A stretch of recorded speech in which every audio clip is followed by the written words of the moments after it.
Um desafio urgente. Restam menos de 6 anos para evitar as catástrofes climáticas, pois a temperatura média do planeta está prestes a aumentar 1,5 grau em relação aos níveis pré-industriais, um limiar crítico estabelecido pelo painel intergovernamental sobre mudanças climáticas. A situação é ainda mais preocupante, pois a tragédia ambiental pode acontecer em um prazo ainda mais curto, devido ao aumento contínuo das emissões de gases do efeito estufa, contrariando os acordos climáticos firmados por muitos países. Foi criado em setembro de 2020 o relógio climático, que exibe o tempo restante até que ocorra o aumento da temperatura global, como explica este ambientalista.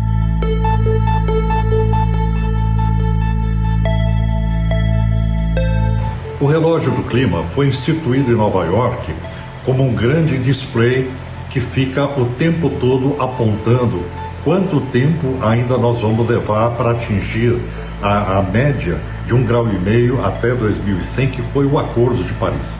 As medidas humanas, elas estão sendo eficientes para que a gente atinja esse objetivo? É isso que o relógio do clima diz. E ele diz mais, ele aponta também a quantidade de energia que está sendo usada de forma benéfica na transição energética. Então, ele significa um grande painel, que é um painel de alerta para a sociedade humana, online, funcionando em tempo integral, que aponta exatamente a distância que nós estamos do maior risco que a humanidade já ocorreu, que é o atingimento do limite aceitável do aquecimento global. Bom, o Climate Clock, né, o relógio climático, ele é um relógio que marca quanto tempo a gente tem até o ponto de não retorno em relação ao aumento médio da temperatura da Terra de 1,5 graus, né? E obviamente hoje, por exemplo, a gente está por quase 6 anos desse ponto de não retorno, né? Mas esse relógio climático, o Climate Clock, ele não tem um ritmo constante, certo? Conforme a gente vai tomando medidas que contribuem para a desaceleração desse aquecimento global, o relógio climático ele é atrasado, né? E conforme a gente falha em tomar as medidas necessárias para mitigar o aquecimento global, o relógio climático é adiantado. E hoje a gente está há quase 6 anos desse ponto crítico de não retorno em relação ao aumento de 1,5 graus na temperatura média da Terra. Caso a temperatura média global aumente o esperado, ou até mais do que isso, o mundo terá que lidar com muitas catástrofes ambientais, cenário que não se mostra diferente de hoje. Os desastres naturais estão no centro das atenções do planeta. As catástrofes provocaram danos avaliados em 120 bilhões de dólares em todo o mundo durante o primeiro semestre de 2023, de acordo com um relatório suíço. Uma série de eventos naturais assombram o planeta, como, por exemplo, o terremoto que atingiu a região central de Marrocos e foi o mais mortal desde 1960. As autoridades confirmaram mais de 2.000 mortes e cerca de 5.500 feridos. Quem sobreviveu conta como foi o momento de terror. Quando o terremoto aconteceu, cheguei em casa e encontrei a casa destruída e as crianças sob os escombros. Não pensei que nenhum deles conseguiria sair vivo, considerando a extensão da destruição da casa. من هول ذاك المنظر اللي شت ومن هول ذاك الدمار اللي شت في البيت. البيت اللي كنا كنخدموا عليه سنوات ومن العمر. A casa onde passei anos da minha vida, há mais de 15 anos economizei para construir uma casa e constituir família. Acabou tudo.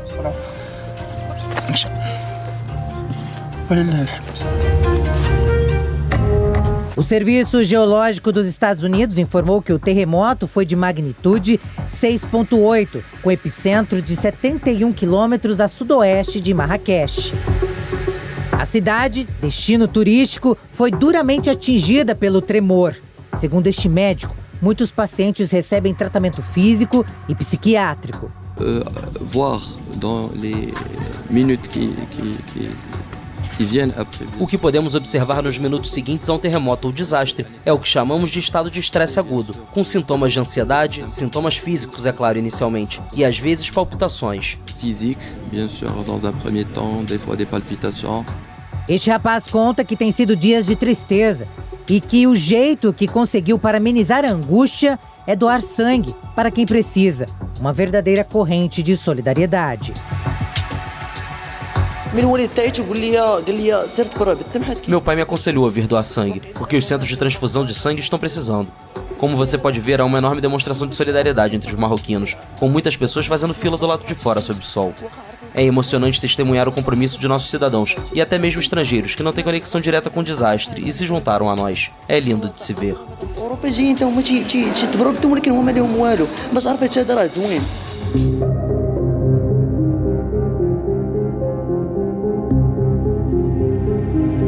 Terremotos também aconteceram na Turquia e Síria. O número de mortes por causa do tremor deixa a cruel marca de 50 mil pessoas mortas. وقت اللي فقنا صار ترددها أكتر صارت تزيد أكتر وأكتر وأكتر صارت البناية تهز كلها. Quando acordei, o terremoto começou a se intensificar mais e mais e o prédio começou a se mexer. As pessoas saíram de suas casas e nós decidimos vir a este convento que fica em uma área remota e distante dos prédios altos. Nós vimos pessoas nas ruas em condições deploráveis. فنزلنا لقينا كل العالم بالشارع اللي طالع مع أولاده حالة يرثى لها. Os terremotos de mais de 7 graus de magnitude também trouxeram problemas para o comércio. Muitos estabelecimentos não abriram as portas após a tragédia. A loja está uma bagunça. Nossos materiais estão arruinados. As janelas foram quebradas. É por isso que eu tenho que esperar aqui na frente da loja. Para este especialista, os abalos sísmicos se somam às consequências do aquecimento global. O aquecimento global ele é provocado por um fenômeno chamado efeito estufa, né? Que é um fenômeno que é vital para a manutenção da vida na Terra como a gente já conhece. O que é que vem a ser esse efeito estufa? O efeito estufa está relacionado à capacidade que alguns gases que estão presentes na nossa atmosfera, notadamente o dióxido de carbono, o CO2, né?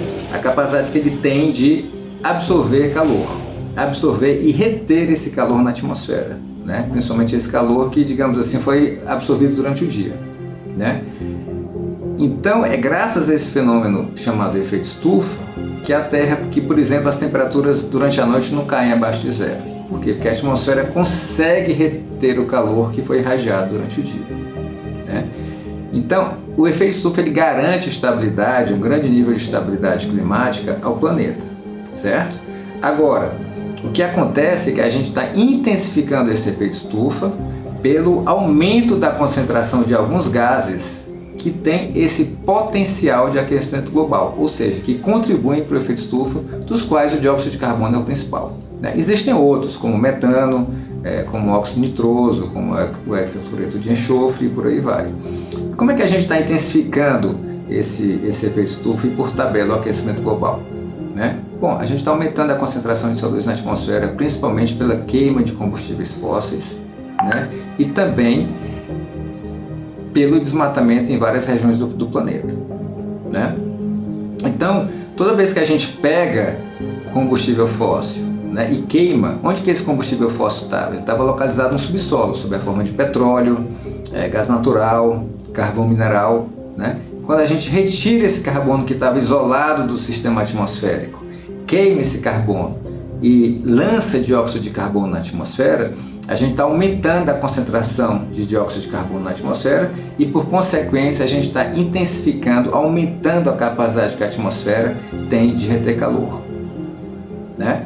E o aumento dessa capacidade significa diretamente no aumento das temperaturas médias do planeta, né? E os impactos relacionados a isso são vários, né? O aumento da temperatura é somente um deles, é o efeito mais direto que a gente consegue medir de maneira imediata. Mas a gente tem também alteração nos padrões climáticos em escala global e regional, ou seja, por exemplo, lugares que chovia pouco estão sofrendo com enchentes, a gente está perdendo previsibilidade climática, que é uma coisa vital para a agricultura, né? Ou seja, os padrões de chuva estão sendo alterados de maneira significativa. A gente tem o derretimento das calotas de gelo, principalmente da Antártica e da Groenlândia, que estão contribuindo para o aumento do nível do mar, né? Embora seja um fenômeno menos óbvio, ele está acontecendo de maneira lenta, né?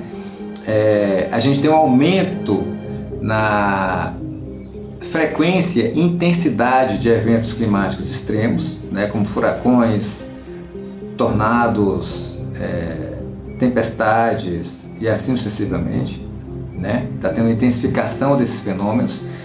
Devido aos períodos extremamente longos de seca que algumas regiões estão passando, a gente também está tendo um aumento na frequência e na intensidade de incêndios florestais, né? Ou seja, tem diversos impactos que estão acontecendo que estão relacionados, né, a esse aumento da temperatura média da Terra, que é provocado por um aumento, por uma intensificação na queima de combustíveis fósseis, que por tabela contribui para o aumento da concentração de dióxido de carbono na atmosfera. Além dos terremotos, a escalada nas temperaturas aumenta a frequência e a probabilidade de incêndios. Padrões climáticos se combinam para formar condições perfeitas para que grandes incêndios aconteçam, como a gente já viu mais recentemente no Canadá, tivemos também na Europa, Portugal, nos últimos anos. Isso tem relação com a questão do aquecimento global? Aparentemente sim, faz sentido, porque os dados históricos mostram que nós estamos sim numa sequência de elevação da temperatura do planeta. Então, essa mudança de temperatura, essa mudança de padrão acaba estabelecendo um fator muito forte, muito intenso na questão de propiciar incêndios por combustão natural. Nesses tempos de aquecimento global, você tem aumento de temperatura e, com isso, a potencialização dos incêndios.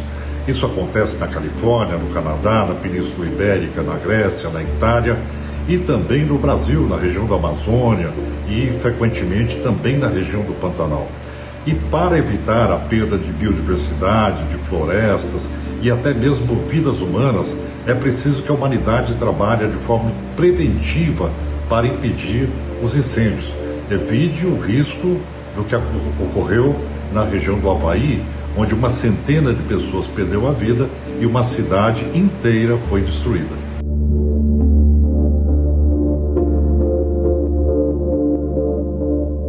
Este ano, o Canadá registrou recorde de incêndios, o que levou os cientistas a apontarem o dedo para a crise climática.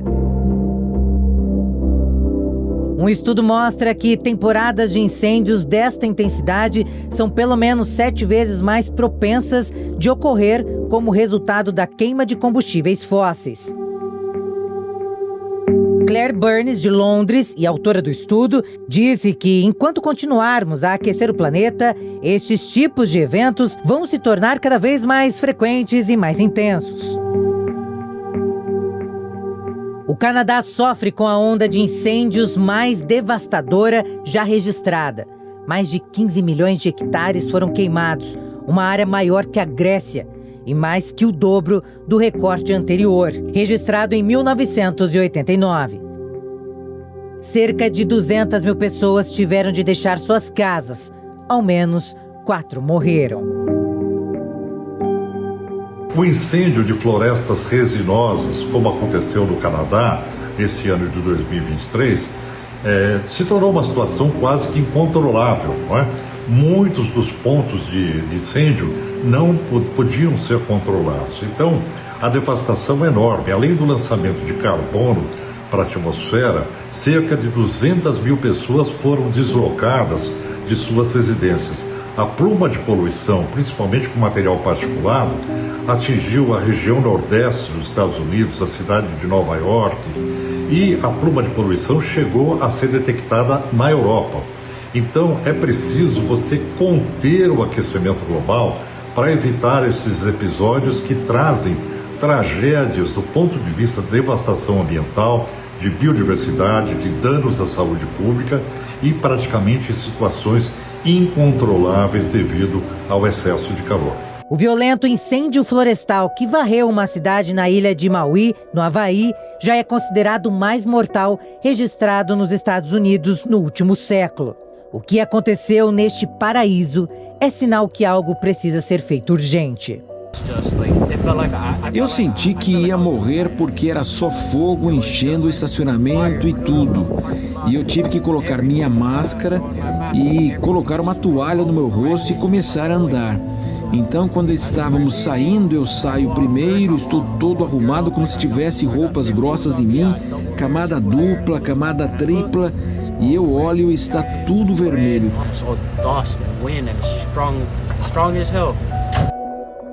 Esta mulher conta que foi tudo muito rápido e que logo a casa estava em chamas. Vimos a fumaça ao longe. Quando chegamos em casa, demorou 1 ou 2 minutos, vimos a fumaça preta entrando em nossa casa. Então tivemos que sair correndo e pegar tudo o que conseguimos. Entramos no carro e pudemos ver as chamas da casa do nosso vizinho já queimando.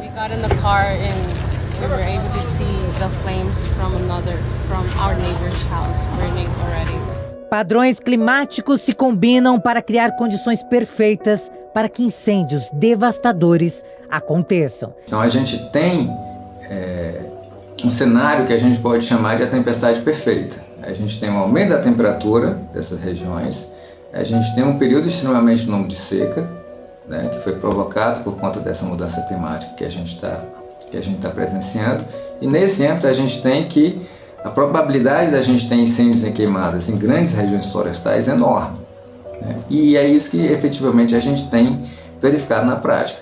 Não só no Brasil, né, mas os incêndios na Austrália estão cada vez mais intensos. A gente teve um incêndio de enormes proporções no Havaí, que foi uma tragédia humanitária, né? Então a combinação de todos esses fatores que estão sendo provocados pela intensificação do efeito estufa, o aumento da concentração de gases estufa na atmosfera e, por consequência, o aumento da temperatura da Terra, estão provocando uma conjunção de fatores que está contribuindo para que esses eventos extremos ocorram com cada vez mais frequência e também que sejam cada vez mais intensos. Em um discurso em Washington, o presidente dos Estados Unidos, Joe Biden, também mostrou preocupação com o aquecimento global.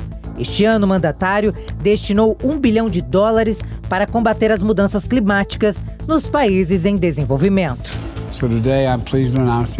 Hoje tenho o prazer de anunciar que os Estados Unidos forneceram $1 bilhão para o Fundo Verde para o Clima, um fundo crítico para ajudar as nações em desenvolvimento com o que elas não podem fazer agora, mas não deve ser o único caminho.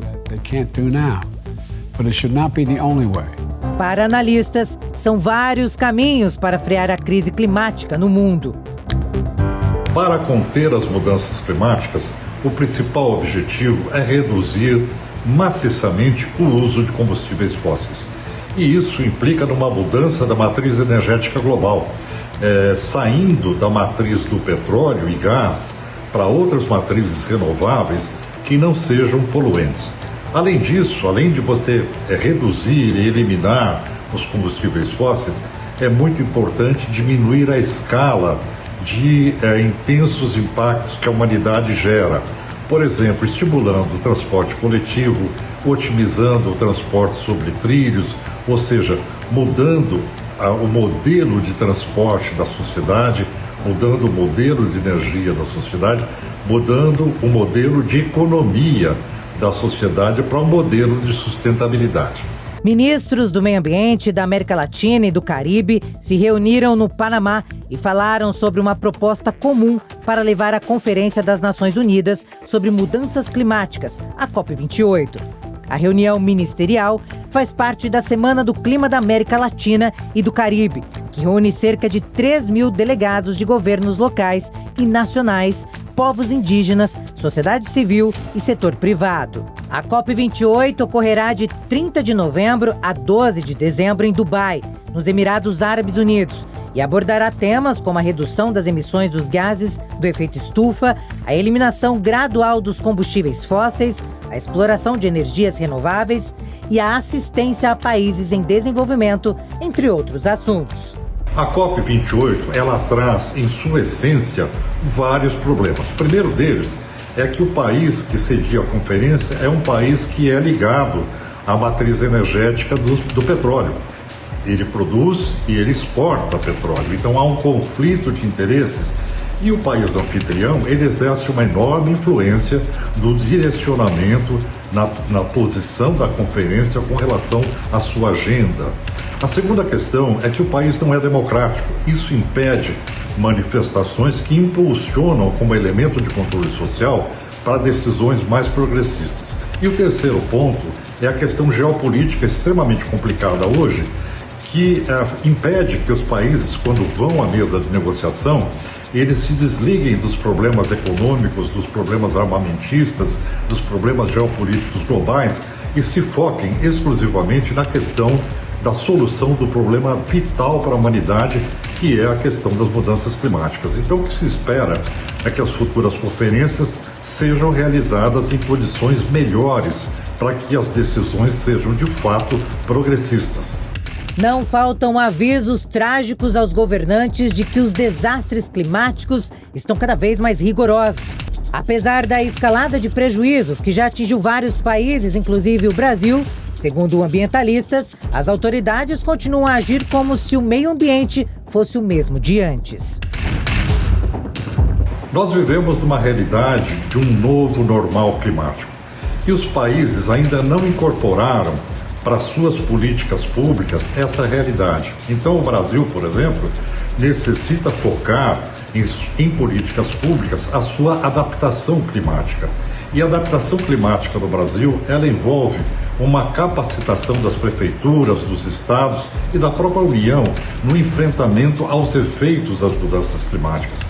Isso implica, e para ser efetivo, numa democratização do processo, onde você possa permitir, através de comissões regionais, a participação do Ministério Público, da Defensoria Pública, a participação da sociedade civil, das comunidades afetadas, para que você tenha elementos de controle social sobre o processo de construção do processo adaptativo, daquilo que a sociedade necessita fazer para que haja um correto direcionamento dos recursos financeiros. Ou seja, a adaptação às mudanças climáticas demanda um processo de democratização da gestão voltada à segurança da comunidade, voltada à segurança do meio ambiente, e os países ainda não atingiram essa maturidade política para essa construção social necessária ao enfrentamento das mudanças climáticas. Quanto às ações preventivas, é importante um alerta para a necessidade de ter um plano de gestão de risco e respostas a desastres. O alerta precoce é o elemento mais importante para a proteção da sociedade frente às mudanças climáticas. Isso consiste num alerta climático seguido por um processo de comunicação muito rápido que permita uma resposta da sociedade no sentido de que ela se proteja. E nessa proteção você tem que ter rota de fuga, você tem que ter locais para abrigar a população, você tem que ter um sistema de comunicação e de resposta muito eficiente. Então, essa construção de um sistema de defesa da sociedade passa por esses elementos que é a efetividade do alerta e a resposta efetiva da sociedade para que ela possa tomar medidas que representem de fato a sua proteção. O mundo precisa estar preparado. Os próximos eventos climáticos extremos, infelizmente, não vão demorar a se repetir.